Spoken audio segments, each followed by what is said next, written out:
And while there are fewer drivers on the road during this pandemic, there's growing concern over how many are out there intoxicated behind the wheel. The Highway Patrol says deadly under the influence crashes are up in Ohio. Up from 529 in 2019 to 586 in 2020. Bob Jones spoke with worried leaders and a family that knows the pain of losing a loved one.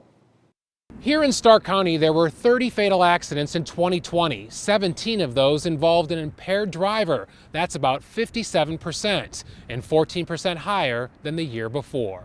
When you find out that you lose someone to someone under the influence, it crumbles you. Levi Garrison lost his brother in 2017. Michael Garrison was a passenger in a car driven by a friend who was drunk.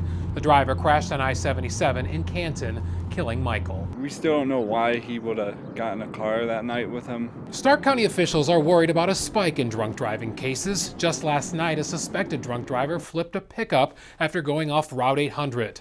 Troopers say the driver's injuries were not serious. But Suzanne Snyder from the Stark County Safe Communities Coalition says many others have not been as lucky. Honestly, it's saddening for me. It hurts my heart to see more families and see this going up and trying to figure out what's going on. Stark County isn't alone, seeing a rise in deadly drunk driving accidents. Summit County went from 10 in 2019 to 25 last year.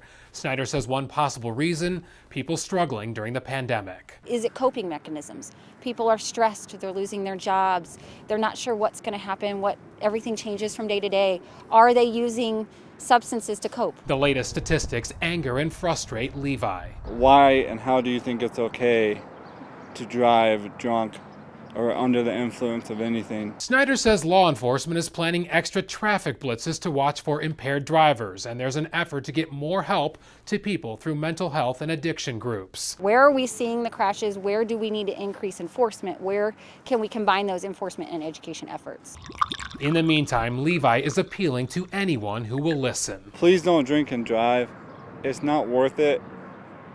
It's not worth ruining two families. In Canton, Bob Jones, News 5.